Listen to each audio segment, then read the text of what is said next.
Venezuelan president Nicolas മഡൂറോയുമായുള്ള വിമാനം ന്യൂയോർക്കിലെത്തി. ന്യൂയോർക്കിലെ Stuart എയർബേസിൽ വിമാനമെത്തുന്ന ദൃശ്യങ്ങൾ പുറത്തുവന്നു.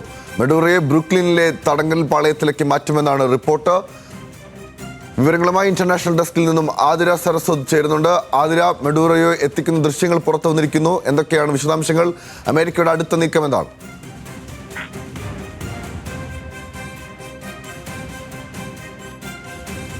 ിലൂടെ 30 മിനിറ്റ് നീണ്ട സൈനിക നടപടിയിലൂടെ പിടിച്ചെടുത്തത്. അതിനുശേഷം ആണ് അമേരിക്കയിലേക്ക് ഇപ്പോൾ എത്തിച്ചിരിക്കുന്നത്. മഡൂറോയുമായുള്ള വിമാനം ന്യൂയോർക്കിൽ എത്തിയിട്ടുണ്ട്. ന്യൂയോർക്കിലെ സ്റ്റുവർട്ട് എയർബേസിൽ വിമാനമെത്തുന്ന ദൃശ്യങ്ങളടക്കം പുറത്തു വന്നിട്ടുണ്ട്. ലഹരി വിരുദ്ധ ഏജൻസി ഇനി മഡൂറോയെ ചോദ്യം ചെയ്യും. അതിനുശേഷം ബ്രൂക്ലിനിലെ തടങ്കൽ പാളയത്തിലേക്ക് ഇരുവരെയും മാറ്റുമെന്നാണ് റിപ്പോർട്ടുകൾ വരുന്നത്. വെനസ്വേലയുടെ US സൈനിക നടപടി ചർച്ച ചെയ്യാൻ UN സുരക്ഷാ സമിതി യോഗവും നാളെ ചേരുന്നുണ്ട്.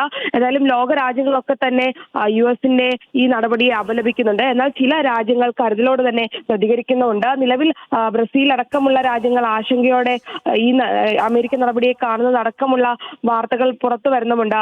ഗൗതം, എന്തായാലും ഇന്നലെയായിരുന്നു ഓപ്പറേഷൻ റിസോൾവ് എന്ന പേരിൽ ഈ സൈനിക നടപടി നടത്തിയിരിക്കുന്നത് അമേരിക്ക. അതിനുശേഷം വാർത്താ സമ്മേളനത്തിലൂടെ എങ്ങനെയാണ് ഈ സൈനിക നടപടി നടത്തിയതെന്നടക്കമുള്ള കാര്യങ്ങൾ ട്രംപ് വിശദീകരിക്കുകയും ചെയ്തിരുന്നു. ഗൗതം, ശരി, ആതിരയാണ് വിവരങ്ങൾ നൽകിയത്. ഇപ്പോൾ മഡൂറോയെ അമേരിക്കയിൽ എത്തിച്ചതിൻ്റെ ദൃശ്യങ്ങളാണ് പുറത്തുവിട്ടിരിക്കുന്നത്. ഏറ്റവും പ്രധാനപ്പെട്ട കാര്യം അമേരിക്ക വെനസ്വേലയുടെ ഭരണം ഏറ്റെടുക്കുന്നു എന്നതാണ്.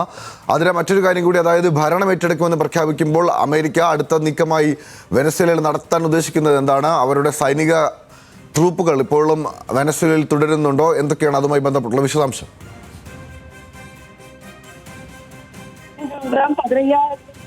സൈനികരെയാണ് ഇന്നലെ വെനസ്വേലയിൽ വിന്യസിച്ചിരുന്നത്. വലിയ ഒരു യുദ്ധസന്നാഹമായിരുന്നു അമേരിക്ക വെനസ്വേലയ്ക്കെതിരെ നടത്തുന്നത്.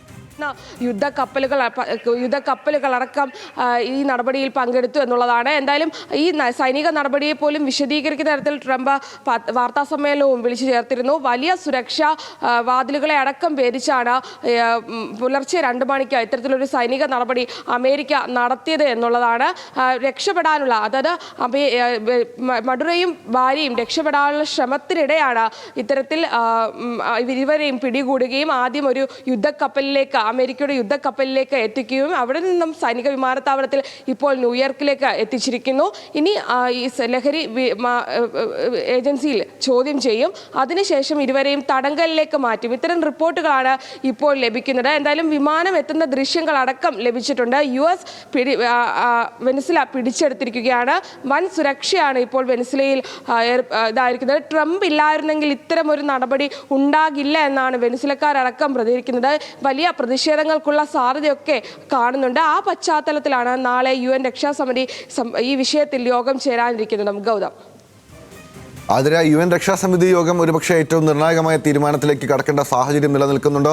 വെനസ്വേലയുടെ പരമാധികാരമാണ് നഷ്ടപ്പെട്ടിരിക്കുന്നത്. അതിനകത്തേക്കാണ് US-ന്റെ അധിനിവേശം നടന്നിരിക്കുന്നത്. ഒരുപക്ഷെ ഈ വെനസ്വേലയിലെ എണ്ണപ്പാടങ്ങൾ മുൻനിർത്തിയുള്ള ഈ കടന്നുകയറ്റത്തെ അന്താരാഷ്ട്ര സമൂഹം ഒന്നടങ്കം എതിർക്കാനുള്ള സാധ്യതകളൊന്നും നമ്മൾ കാണുന്നില്ലെങ്കിൽ പോലും രാജ്യത്തിൻ്റെ പരമാധികാരത്തിലേക്കുള്ള കടന്നുകയറ്റത്തെ UN രക്ഷാസമിതി എങ്ങനെ വിലയിരുത്തും? വെനസ്വേല ഇതിനോട് എങ്ങനെ പ്രതികരിക്കുമെന്നാണ് നമുക്കിപ്പോൾ മനസ്സിലാക്കുന്നത്. വൈസ് പ്രസിഡന്റ് ഉൾപ്പെടെയുള്ളവരുടെ പ്രതികരണത്തെ എങ്ങനെ കാണാം? തീർച്ചയായും ഗൗതം, ഒരു സ്വതന്ത്ര രാഷ്ട്രത്തിന്റെ പരമാധികാരത്തിന് മേലുള്ള കടന്നുകയറ്റം തന്നെയാണ് അമേരിക്ക നടത്തിയിരിക്കുന്നത്. നൂറ്റാണ്ടുകൾക്ക് മുമ്പ് ഒരു ജനുവരി 3-നായിരുന്നു പനാമയിലും ഇത്തരത്തിലൊരു നീക്കം അമേരിക്ക നടത്തിയത്.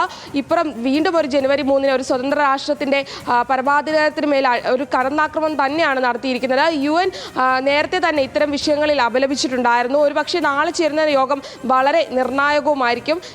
ചൈന അടക്കമുള്ള രാജ്യങ്ങൾ US നടപടിയെ അപലപിക്കുന്ന ഒരു സാഹചര്യമുണ്ട്.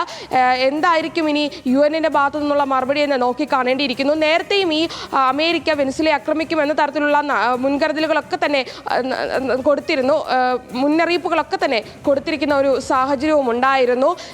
അതിന്റെ ഭാഗമായി തന്നെ സെപ്റ്റംബറിൽ തന്നെ വിവിധ നടപടികൾ തുടങ്ങിയിരുന്നു. കരീബിയൻ കടലിടുക്കിലൂടെയും പസഫിക് കടലിടുക്കിലുള്ള ലഹരി കപ്പലാക്രമണങ്ങൾ നടത്തിയിരുന്നു. ഇത്തരത്തിലുള്ള സാഹചര്യമൊക്കെ നിലനിൽക്കുന്നുണ്ടായിരുന്നു. ഓഗസ്റ്റ് മുതൽ തന്നെ ഇതിനുള്ള നീക്കങ്ങളും മുന്നൊരുക്കങ്ങളും ഒക്കെ നടത്തിയിരുന്നതായി ട്രംപ് അറിയിക്കുന്ന ഒരു സാഹചര്യമൊക്കെ തന്നെ ഉണ്ടായിരുന്നു. ഈ ട്രംപ് ലഹരി മാഫിയ ആരോപിക്കുന്നുണ്ടെങ്കിലും ഇതൊന്നുമല്ല ലക്ഷ്യം, വെനിസ്വേലയിലെ എണ്ണ സമ്പത്താണ് എന്ന തരത്തിലുള്ള റിപ്പോർട്ടുകളുമുണ്ട്. കാരണം വെനിസ്വേലയുടെ 18 ലോക എണ്ണ വ്യാപാരത്തിൻ്റെ 18% എണ്ണ ഉള്ളത് വെനിസ്വേലയിലാണ്. അതുകൊണ്ട് തന്നെ വെനിസ്വേലയിലെ എണ്ണ ഖനികളിന്മേലാണ് ട്രംപിൻ്റെ കണ്ണ് എന്ന തരത്തിലുള്ള റിപ്പോർട്ടുകളുമുണ്ട്. എന്തായാലും UN രക്ഷാസമിതി യോഗം ചേർന്ന് അതിൽ എന്ത് നടപടിയായിരിക്കും സ്വീകരിക്കുക എന്ന് നോക്കിക്കാണേണ്ടിയിരിക്കുന്നു ഗൗതം. ശരി, ഇന്റർനാഷണൽ ഡെസ്കിൽ നിന്നും ആതിര സാർസ്വതാണ് ഇപ്പോൾ നമുക്ക് വിശദാംശങ്ങൾ നൽകിക്കൊണ്ടിരുന്നത്.